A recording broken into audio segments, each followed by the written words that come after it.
definition of warrior leadership is, I have found my purpose in the world. I have learned how to bring my purpose to others. I am living my purpose, leaving nothing on the table, nothing untried, living my someday goals as now. Welcome to the Warriors at Work podcast, hosted by Jennifer Baldwin, President of E9 Corporate Coaching, where we help you become a warrior at work so that you get to fully live.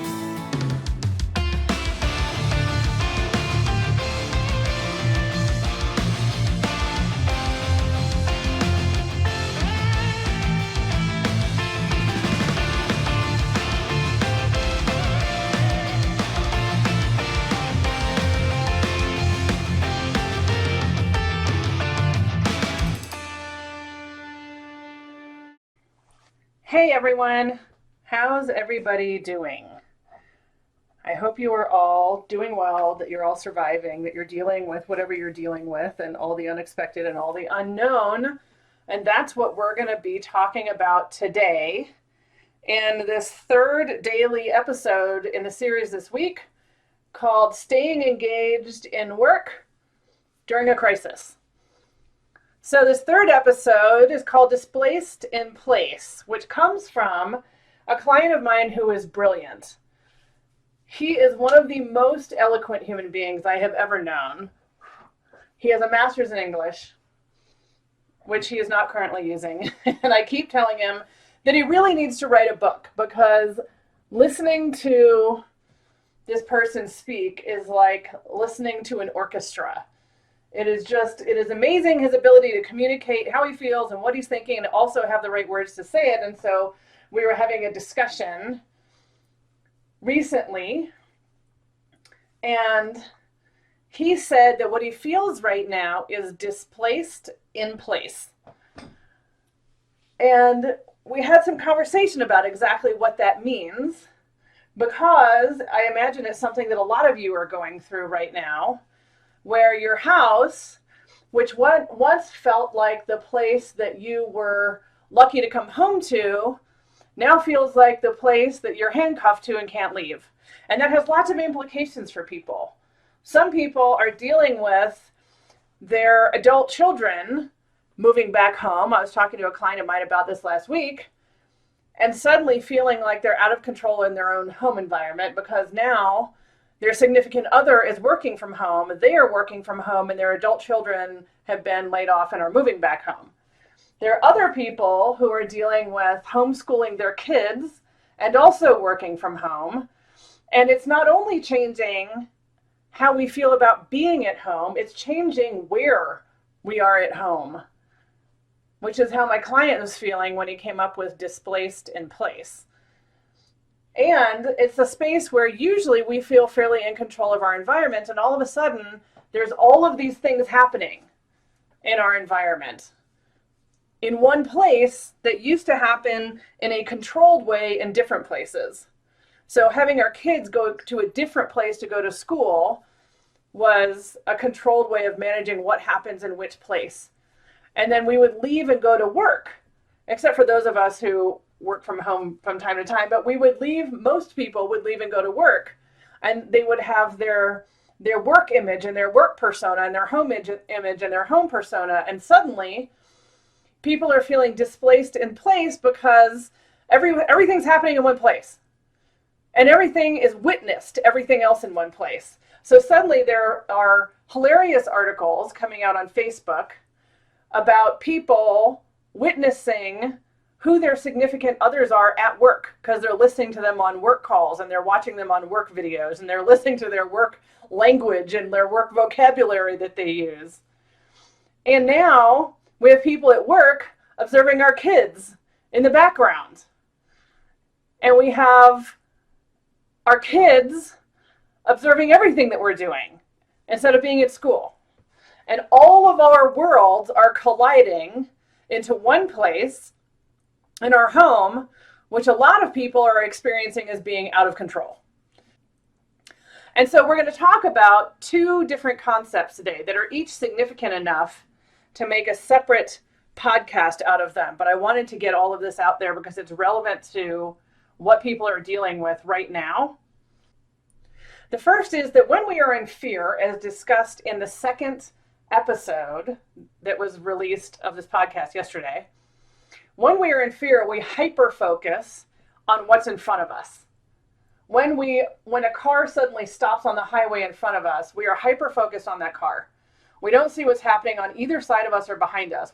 Our entire brain shifts to what is happening with the car in front of us as we hit the brakes and try to avoid hitting it. There could be giraffes standing on both sides of the road, and we wouldn't know it in that moment. And the reason that we hyper-focus on what's in front of us is because our amygdala, which we talk about a lot in the Warriors at Work course series, our amygdala is scouting for lions. Our amygdala is the part of our brain that is wired to keep us out of danger, and that will marshal all of the energy and all of the resources from our brain to focus on the danger, which is why we suddenly have so much alertness in a moment like that. And that's what's happening a little bit in our homes right now, is we're dealing with a level of uncertainty. We're dealing with, instead of the car in front of us suddenly coming to a halt, what happened was staying at home for a long period of time and economic shifts that all happened incredibly just as fast as a car coming to a halt in front of us. And so everyone is in an extremely heightened state of awareness right now. And here's what happened. And this is why this matters so much for our current mental state and what to do about it. We went from knowing to not knowing. And so the first thing that I want to talk to you all about today is that we cannot learn in the places that we decide we already know. Wherever we decide that we already know what's happening, we can't really learn there. There's no learning that can happen in the coaching world with my clients who've decided that they already know something. It changes from coaching to convincing. And coaches are not in the business of convincing. That's not what we do. So to try to talk to someone who thinks they already know something requires not just planting the seed of a new way of thinking and not just creating some alternate perspectives and some brainstorming, because they're not looking for that because they already think they know. And so in order to shift someone's thinking from a place that they think they already know, it requires convincing them of something, which is not terribly effective. So if you are already sure that you know something, then there isn't much that a coach or your significant other or your friends can add. They will have to be in the realm of convincing you, which most people aren't going to take the time and effort to do if they feel like you don't really want to know. And here's why that matters. When we went from feeling like we know what's happening with the world, when we felt like we know what was happening with our jobs, we know what's happening with all of our spaces and our places, we know where our kids go to school, and we know who's teaching them, and we know where our office is that we're driving to, and we know what time we leave in the morning, and we know what's happening with our investment accounts, and we know all of those things that usually happen in our lives on a fairly routine basis that sometimes cause us to be tired of routine because there's so much routine in it. All of a sudden, we went to completely not knowing any of that. And it leaves our amygdala in a very uncomfortable place to go from knowing to all of that not knowing. Not knowing how to have a Zoom meeting from home, not knowing how to homeschool our kids and also work at the same time, not knowing how to work in the same room with our significant other who is also working and both of us are on the phone. There's so much not knowing happening right now, and our amygdala does not like it. Our amygdala really wants to know. And so what happens is we go looking for information. And we naturally gravitate toward making a conclusion so that we can know. We naturally gravitate toward making a conclusion. How many conversations have you or your friends had about how long we're going to be at home? Or about what's going to happen with the economy? Everyone is in a place of wanting to know something. How many news stories are making predictions? Like all of them. Everyone's trying to predict and guess and gather evidence and read articles and read data in an effort to try to know something. Because we don't like it that we went from knowing to so much not knowing. And what happens is that we land in a place of then thinking that we know. And it prevents alternate perspectives. And so what happened for my client is he landed in a place of knowing that he is displaced. Now, please understand that I get it that a lot of you are going through a lot of stuff at home right now. With your adult kids moving back home, and with your younger kids being homeschooled, and with your significant other there working with you, or you don't have a significant other and you're having to deal with your kids on your own. I get it that all of that is happening, and you probably have made some sort of conclusion about how it's going to be. And when I get to my second point, I'll tell you why that matters. But so you probably somewhere along the way have come to some conclusion about this is going to be hard. This is going to be stressful. This is ridiculous. This is not manageable. One of my clients felt like it was out of control. And we're used to having our own space in our house, and all of that space may be infringed upon right now. And so you may be having conclusions about that. And I'm making this up. I don't know what your conclusions would be exactly, but it could be I'm not being respected. My space isn't being respected. I need my downtime. I need whatever it is that you feel like you're not getting right now. We've made a conclusion. You may have come to a conclusion that you're not going to get that's not going to happen. And therefore, and now you've gathered evidence and data for it in an effort to know what this new world is going to be like. And you've come to a conclusion based on evidence and data that you're not going to enjoy the current environment, that it's going to be difficult, it's going to be hard. For whatever reason, it could be because of your finances. If you don't have young kids at home, you don't have older kids that move back home, maybe it's because of your finances. Maybe it's because you can't do the work you usually love.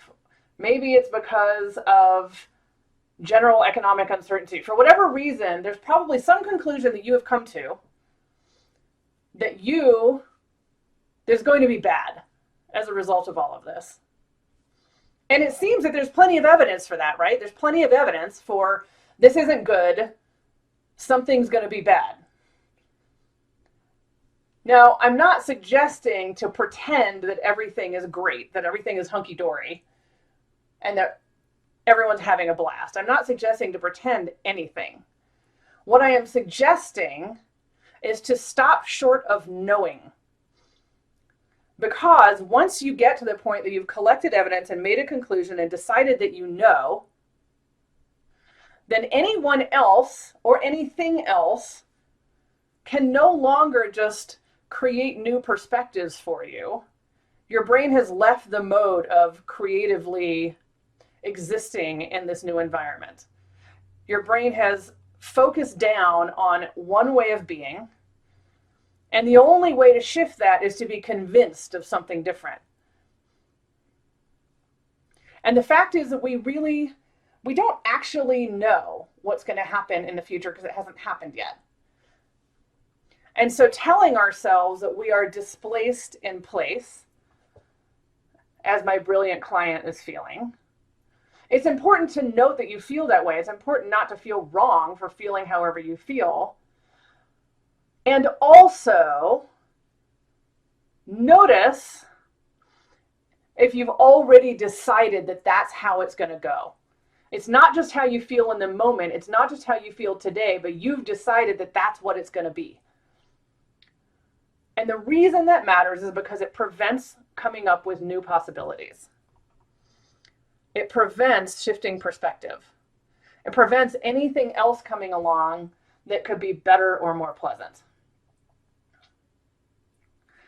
I have another client who works in sales who is very sure that he knows how this is all going to go for him. He's very sure that he knows how to have the conversation that he needs to have with clients. And he's very sure that he knows how people are going to respond and react, and how many people aren't going to want to talk to him because of the current environment.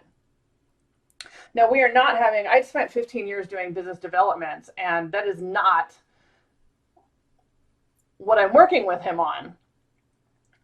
I am not hired to be a consultant on sales or business development. And even if I were, I don't pretend to know how to do that specifically for his business and his industry. What I am doing with him is helping him to generate different perspectives, because he is convinced that this is all going to be a big problem. And therefore, he is not looking for ways to do things differently. He's not necessarily looking to pivot. He's looking to pivot a little from the perspective of it probably won't work, because he's already decided this isn't going to work.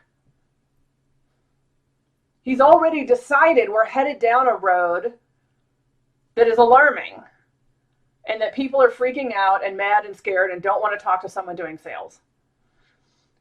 And the way that I know he's already decided is because when we have conversations about it, and I try to prompt him to generate different perspectives, he has an instant response. Like before my sentence, even before my sentence is finished, he has a very instant response to whatever it is that I'm saying, and it's already in the realm of something that he knows. And so there's no real conversation to be had about generating perspectives or shifting out of that way of thinking.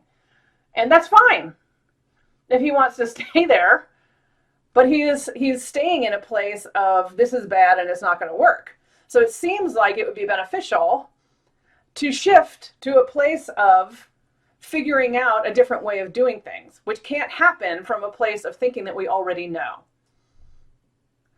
which we are in because our amygdala wants to collect evidence for something, and it's collecting a lot of evidence for this is going to be bad, and then convincing us that this is going to be bad. So then we go to a place of thinking that we know, and then we're not looking for creativity or ways to pivot or alternate perspectives about how to handle the situation anymore. And so the second part of why this is so important is because of what happens next. What happens next is we decide that because of all the current conditions, and clearly there is tons of evidence for the current conditions, and the current conditions are dramatic. And we can read articles and we can look at data, and there are all of these current conditions happening. And we decide that because of the current conditions that are happening, that our psyche is having a rational response to the current conditions by concluding that this is going to be bad. And then, here's the kicker, we go out and act from an assumption that this is going to be bad. So what is it that you think we're then going to bring about? If we are acting from an assumption that this is going to be bad, then our words flow from there. And so what we think is the conditions drive our psyche, which then drives our actions and our words. What that means, the context that creates, is called there's nothing I can do about it. I am just a byproduct of the existing conditions, and therefore my actions and my words flow from my psyche, which is a natural product of the existing conditions, and there's nothing I can do about it. It leaves us with literally no option. And so here's the reason that that is so important. It actually is not true. And if this is the first time you've heard this, bear with me because it can take a minute to get this. It actually is not true that our conditions drive our psyche, which drives our words and actions. What actually is true is the reverse. Our words and actions drive our psyche, which drives our conditions within a context called I determine how it goes. Now here's the thing. Imagine this. Here's what I really want you to get. Our words affect our psyche. It is true that our psyche can affect our words if we are operating from there's nothing I can do about it. If we are operating from I determine how it goes.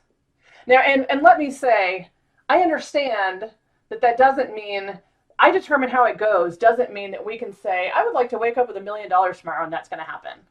I would like to wake up tomorrow and nobody in the world is sick and that's going to happen.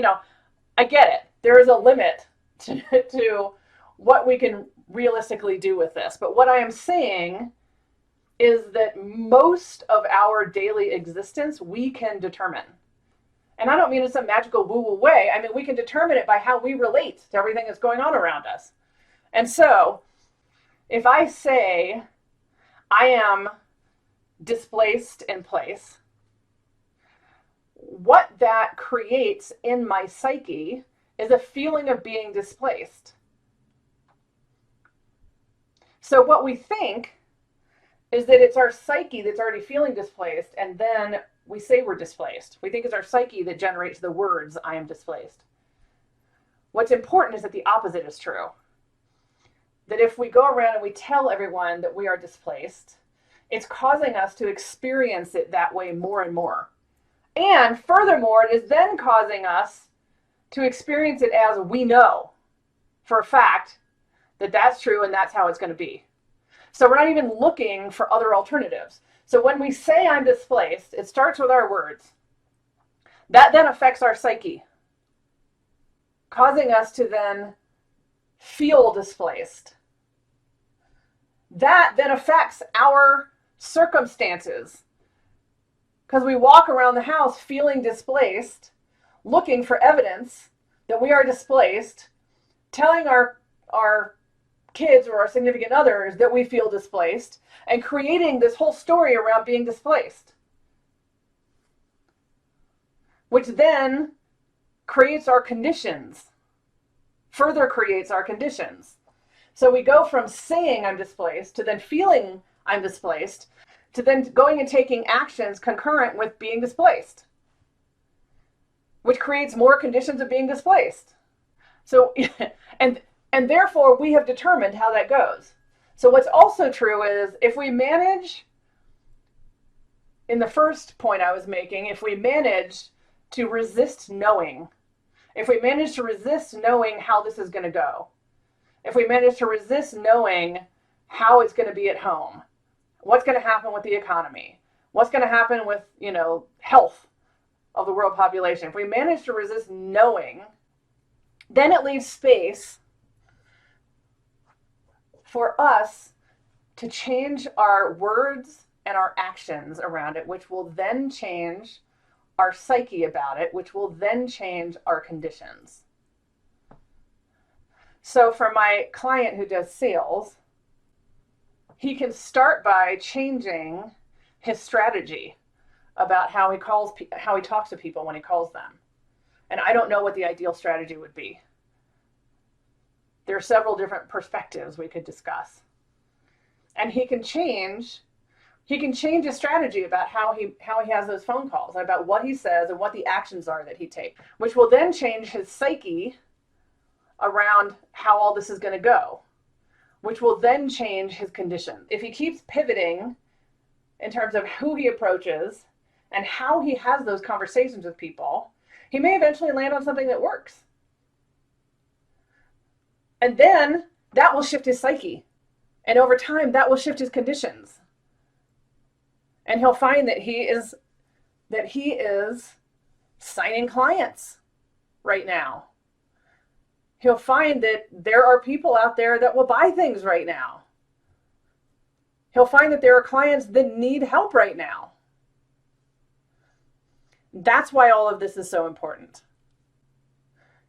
If we allow ourselves to not know, in order to leave the range of possibilities open, then it allows us to shift our words and our actions, which allows us to shift our psyche, which will eventually shift our conditions. And we may end up feeling quite happy in place, despite everything that's going on right now. Have a good day, and I will talk to you tomorrow. If you are ready to become a warrior at work so that you get to fully live, I'm inviting you to join our Warriors at Work program, where you'll identify your warrior self, find your warrior purpose, develop your warrior squad, and start living as a warrior leader using the E9 corporate coaching model that I developed after years of coaching and managing people. It's risk-free. If you fully engage and do the work and don't feel like it's working for you, I'll give you your money back. You can just join the first course or the whole series of 7 courses. Go to warriors-at-work.com to sign up. I'll see you there.